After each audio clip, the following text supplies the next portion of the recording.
Well, good morning, Erl Happ, and welcome, and thank you very much for joining us in the Upland Consulting Zoom room this morning. It's a pleasure.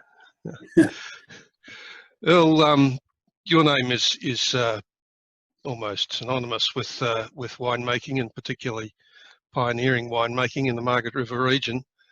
I was just wondering how you came to choose wine as an outlet for your talents and energies. I guess at 77, I'm a relic. There's not a lot of the original ideas around still. You know, some of them other things, some not here anymore. So I was a teacher at Busselton, and when I graduated from university, I did a degree in economics and a diploma of education. They asked us where we would like to go. The main interest at that time that I really wanted to take up again was sailing. So I said, anywhere on the coast will be fine. There's to the water. And so with that objective, if you're outside the city, probably Bunbury, Busselton, Esperance, Albany, and they chose Busselton. And yeah, I started sailing, building boats. I got interested in making pots, and I could see after the first some months of teaching that this was not going to be my career forever. It's a hard game, teaching, and I don't envy people, particularly males. I think females tune into the kids better than males. And when I used to look around the staff room, I saw some pretty unhappy people. And some who needed psychological counselling and whose lives were complete misery. But they were locked in. You know, there was nothing else they could do.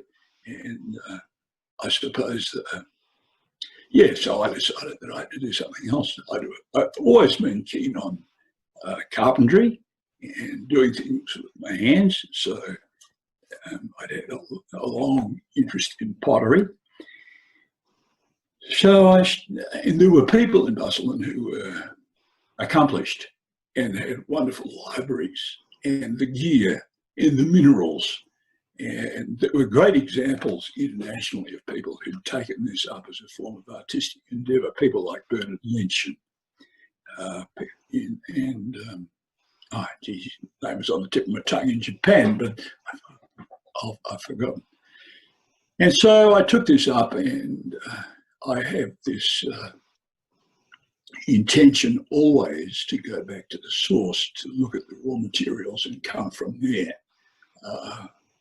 So I gathered clay where I could, on the sides of roads, in dams.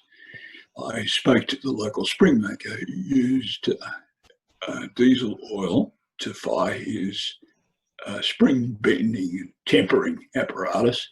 And he showed me how to make a diesel oil burner that was capable of driving the temperatures quite high.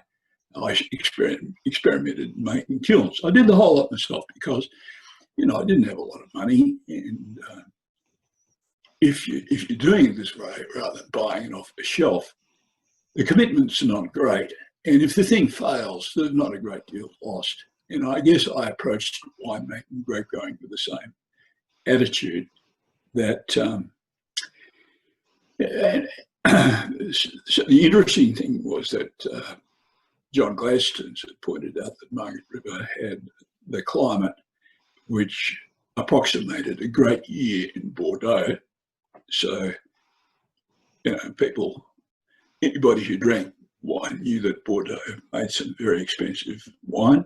And so this pricked my interest. I thought, well, gee, that's quite an aspiration. Western Australians struggle to find things that will generate attention internationally. If you look at the history of Western Australia, it's been a struggle from the very beginning, very slow population growth.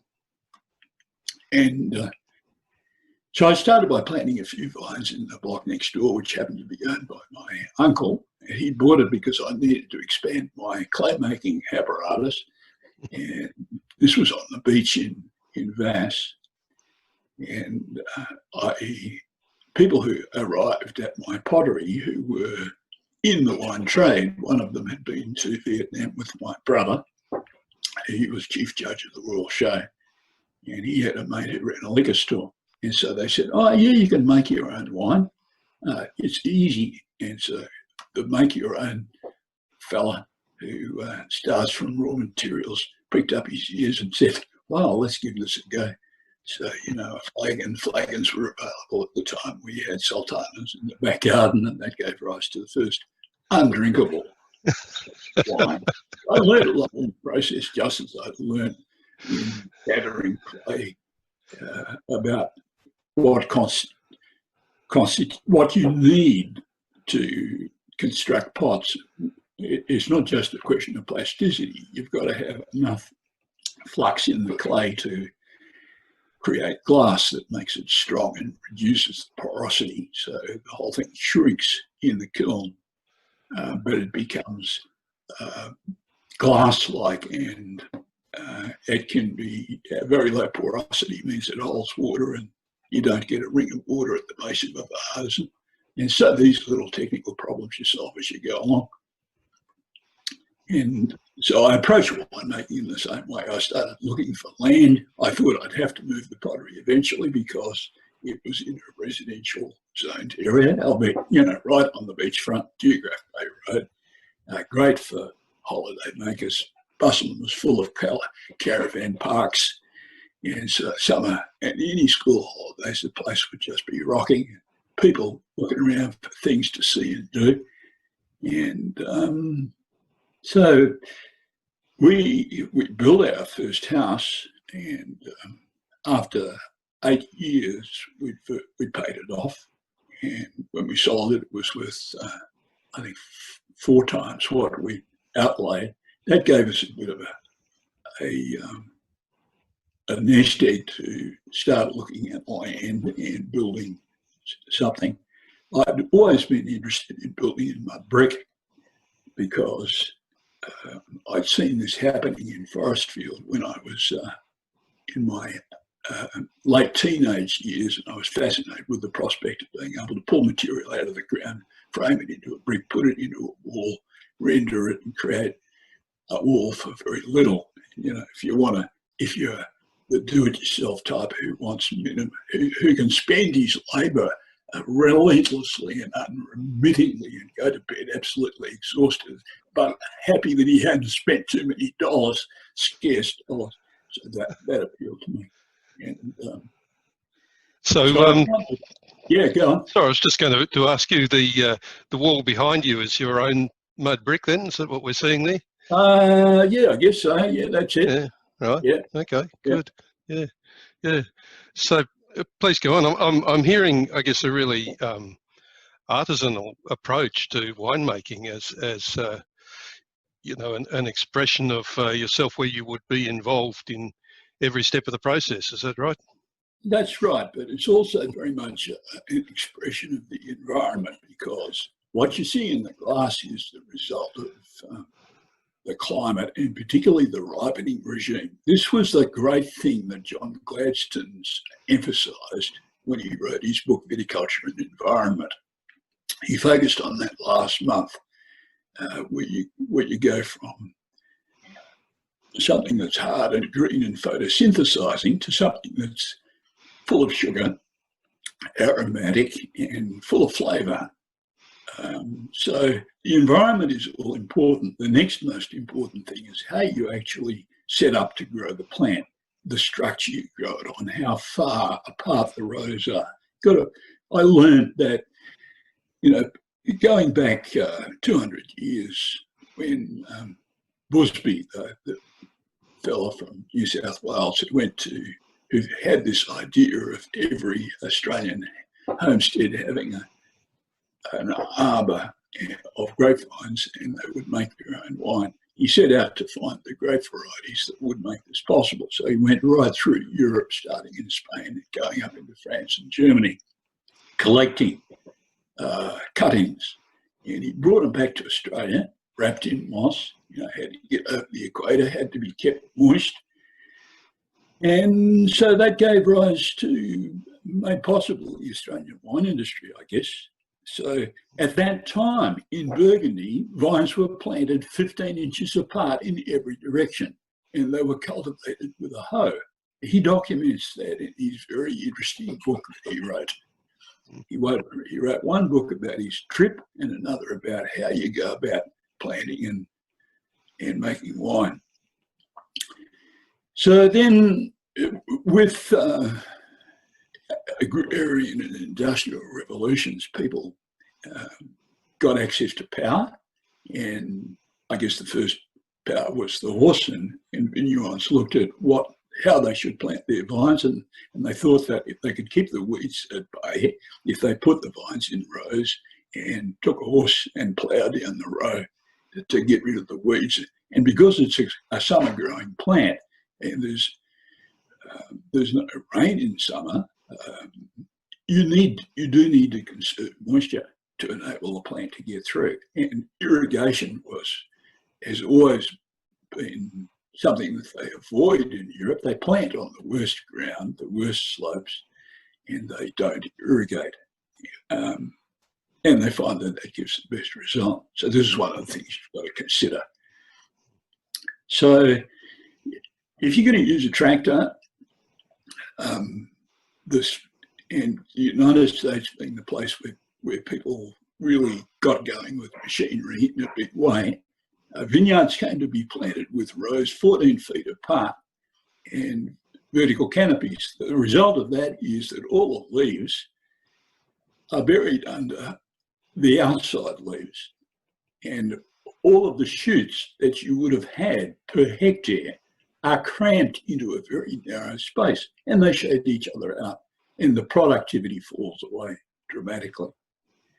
Not only does the productivity fall away, but the nature of the grape changes as well. It doesn't get as much sun, not as much UV light, disease levels increase.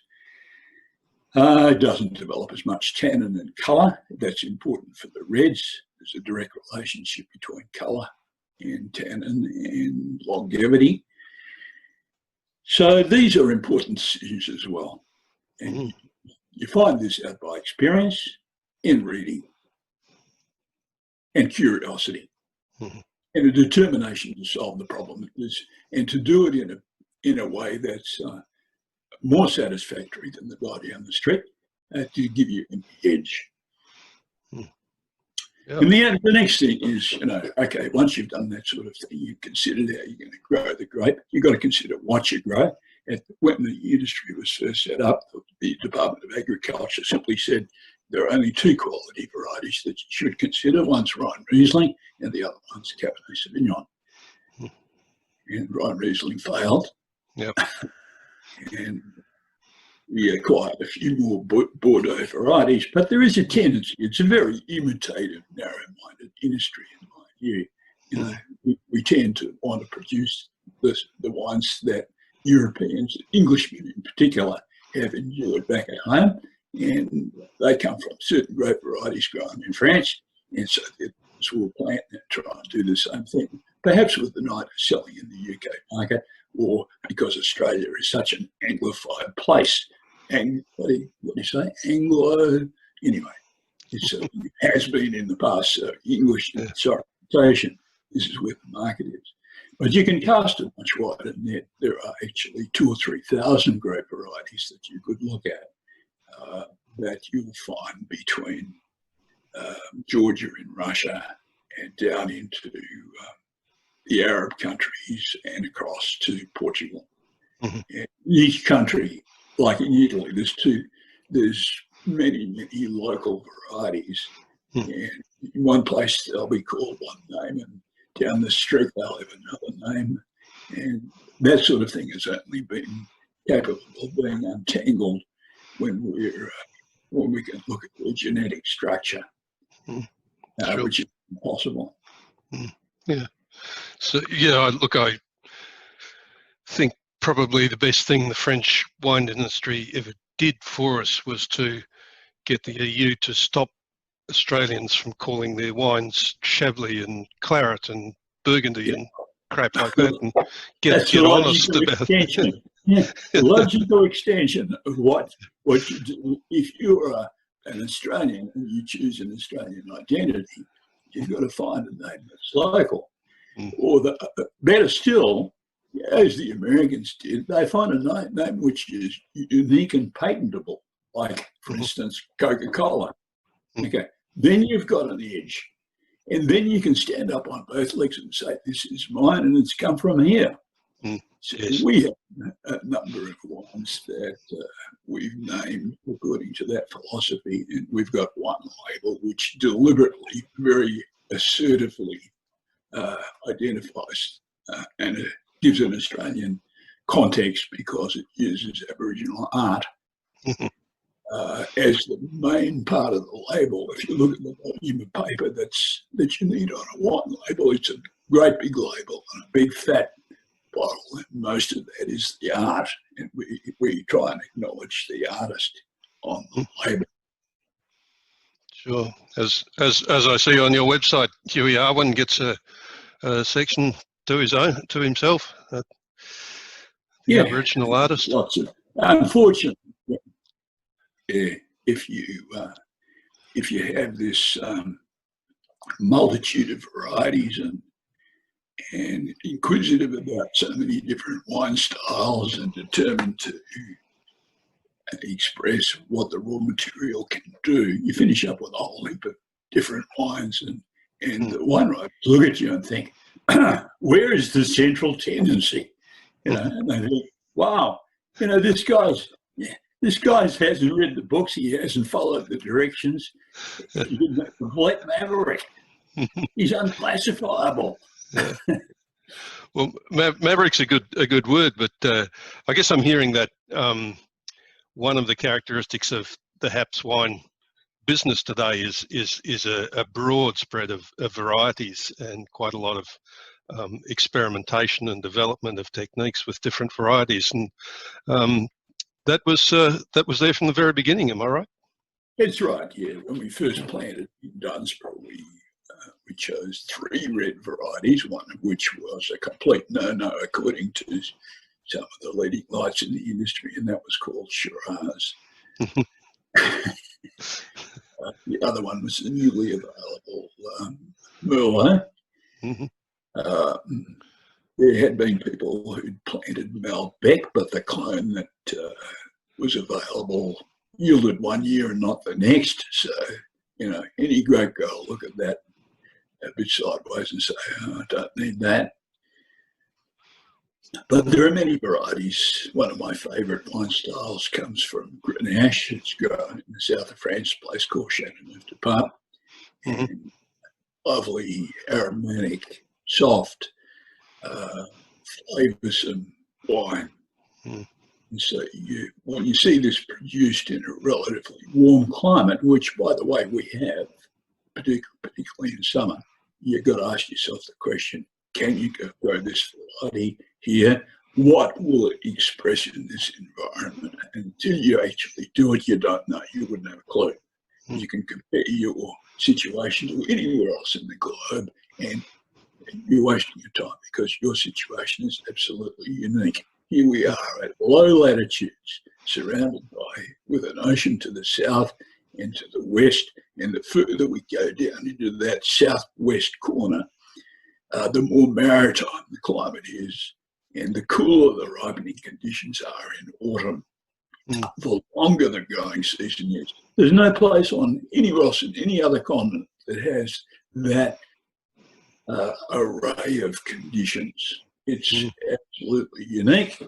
I mean, it doesn't mean to say it's going to make the best wine in the world, but what it does enable us to do is to plant anything and get a result. We can, under the right circumstances, if we plant our vineyard correctly, and we don't over fertilise and we don't irrigate, if we give our leaves plenty of place in the sunshine, keep our tractors small, our row width small, spread the foliage out, we can get a very good result.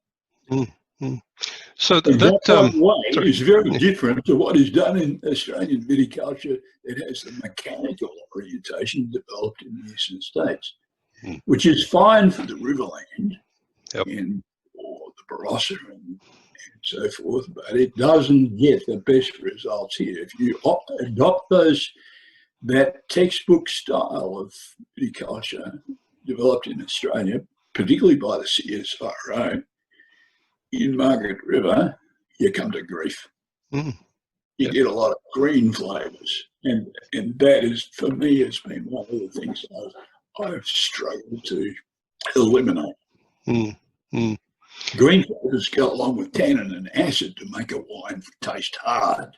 Yes, yes, and I think, I'm no expert, but as a personal impression, the Happ's wines tend to be more generous. They open to you. They're larger and easier drinking than quite a lot of the other Margaret River production.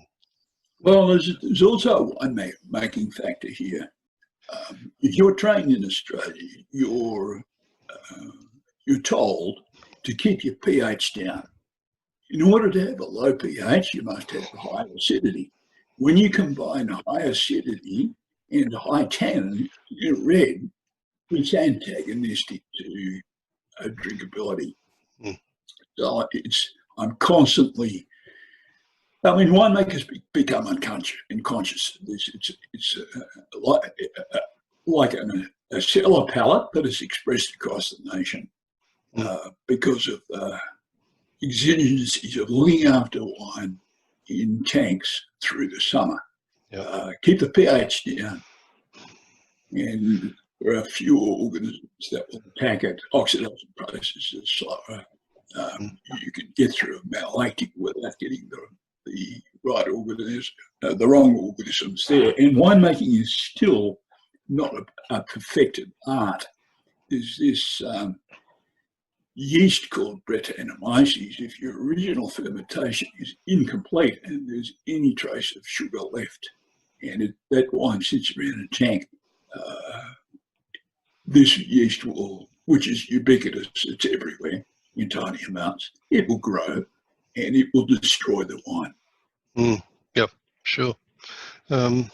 So we touched on geography, and I wonder if I could come back to that. Your original choice of the present home acreage perhaps is on the ridge up east of Yallingup, that was dictated, simply dictated by availability. If you're a man of small means and you want acreage to plant some crop on an experimental basis and set up your pottery, there's not a lot of choices. There's a complete ban on subdivision of rural land. This is quite antagonistic to the future of the economy and enabling curious people to experiment, do new things, and planners are completely oblivious to it. This structure is stupid, quite frankly. There are other aspects of planning which annoy me intensely. I better not get onto that. Let's do that one another day, Earl. Yeah, sure. But so from there, at a later point, you acquired what is now the Three Hills acreage. Quite a long way to the south in Margaret River terms. That's down right. there near Well, Kerrydale. that was after 15 years. Yeah, after 15 years, I got to a decision point where I thought we'd been making wine for other people. We set up a winery. We did our own processing, bottling, the whole damn thing. And we improved other people's vineyards. I had a great team. We bought their fruit. We made wine for them. And so I became familiar with what the great thing about that and what Australian professional winemakers generally who work for big companies can experience. They see a fruit from a whole range of different places. And if they want to set up their own label, they can go out like a blackbird and pick up the bits that are most interesting. So we were partly in that position. I learned much more after 15 years, and I asked myself, and Gladstone's book had come out, looked very carefully at climate across the state from the Swan Valley out as far afield as beyond Esperance out to Bremer Bay, anywhere around the coastline where the ripening conditions could be more suitable. And I took temperature loggers out there, and we logged the temperature, which is the most critical variable for the last 3 months prior to vintage. I could work out when the vintage would be at these locations, and therefore what the results are likely to be. And I made a deliberate decision to try and optimise. Going 1 hour south is not that convenient. It's a trip. 2 hours in the car in a day is not something I really want to do. But I fixed on Carradale. When I found this first black block in Dunsborough, it was an accident. I was wandering around with a map looking at the existing small blocks, and I came across one which was a bit of a long story, but it was fairly newly created, and I found the owner and I asked him if he'd sell it, and he said, yeah, sure, I'll consider selling it. He was one of the early pioneer settlers. He'd had the equivalent of 35 farms. He was at the late stage of his life. He picked up a cattle disease and he was gradually divesting property. So I was lucky to find him. When I went to Carradale, similarly, I was wandering around in the car, looking at the country, looking at the colour of the soil, and I came across this block which had sheep on it, and the sheep had stripped it bare. It was owned by a shearer, and he'd stocked it about as hard as he could, and I could see at a glance that it had the right sort of soil profile. I knew what sort of climate it would have, so I popped around and tried to find out where he was. He was very close, and I asked him whether he'd consider selling some land. He said, well, actually, I need to, because the bank's leaning on me. So that's how we came to buy the property. Yeah. He had to subdivide off his farm. Fortunately, he was big enough to allow that to happen. It's been a remarkable transformation in our lifetimes, hasn't it? I remember holidays as a kid down the Margaret River region, and it was basically sheep and dairy country. Yeah, things have changed. It's no longer possible to think in terms of this as a viable place to grow things and run cattle and sheep. The land's too expensive. Yeah. Sure. But the planners in the ag department haven't caught up with that yet. Things logically follow. Yep. So, having got 3 hills, that obviously greatly expands your climatic range. What has it done to for the consumer of Happ's wines? Well, we planted 30 varieties down on the 3 Hills Vineyard with an eye to evaluating the flavours that would come out, and I'd had pretty firm ideas about how they should be grown, and I set it up as an industrial experiment, which the Commonwealth Government has this incentive for research and development, and I took advantage of that. I looked at the whole thing and I said, what can I do here that solves problems, that will be innovative and new? And the thing was structured to do just that. Yeah. So for the large number of varieties were part of it. It was one of the, I was told that it would not be possible to ripen Cabernet Sauvignon. And indeed, in neighbouring properties that practice the sort of conventional viticulture that emanates from these estates that I've already spoken about, it's not possible to get a decent result. And where people have planted Cabernet Sauvignon, my neighbours have actually pulled it out because they can't sell it. Okay. So how you grow it is very important. So the experimental side of it, improving, working through how to maximise your leaf area, not to be watering. Do you or do you not cut the leaves off, trim the shoots? Do you or do you not remove fruit? all these things had to be looked at. I try and maximise the leaf area to fruit ratio. Fortunately, it's a higher rainfall and relatively reliable rainfall. Mind you, in this last year, where the rainfall has dropped away considerably last year, shoot development also fell away. So shoots are shorter, and this has changed the structure of the vine. Rainfall's increased again this winter, so we'll see a recovery more to what it was. Sure. Yeah. Well, once you start getting interested in climate, broader questions come up, like, is the climate changing, and why is it changing? And so I know that it is changing in Margaret River, and if one looks at the last 6 or 7 years, it's cooling. It's getting cooler. It's not getting warmer. Right. And you've got to realise this, because, and particularly if the cooling happens in spring, your crop, you don't set as much crop because you don't have the leaf area to produce the carbohydrate to nourish the flowers and the berries at that formative stage. The crop forming on short shoots with insufficient nourishment and little carryover from the previous season, particularly if you've run a big crop the previous year and the vine ends up in a depleted state. Sure.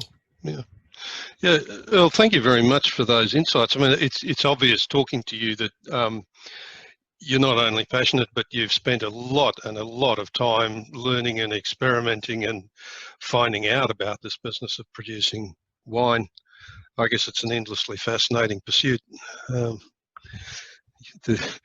best of the European vineyards have generations and generations of this sort of attention behind their current production, don't they? That's true.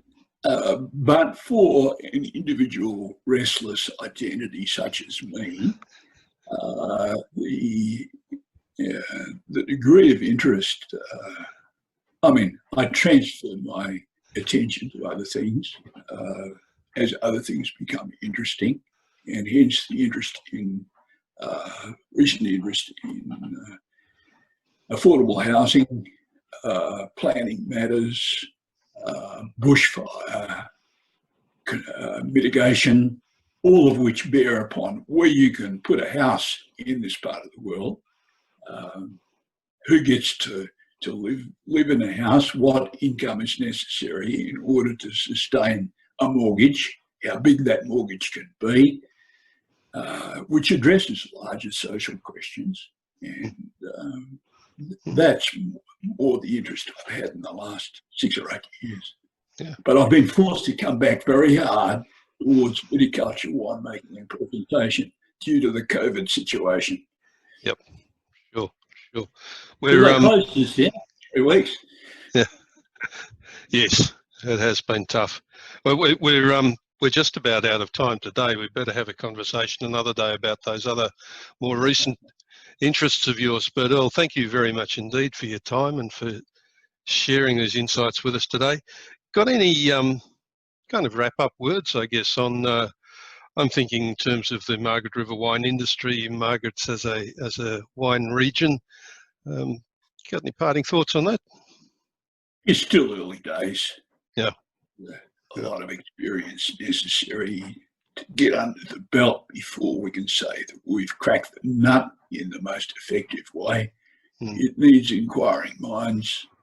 It needs people who step out on a limb and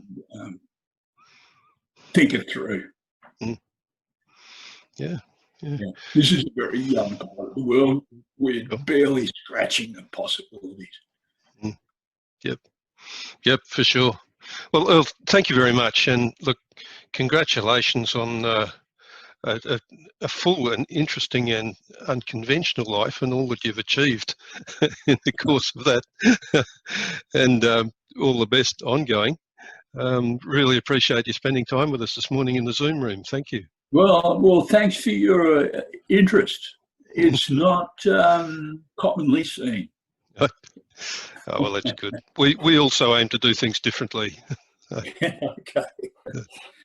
Thanks, Earl. All right, thank you. Bye then.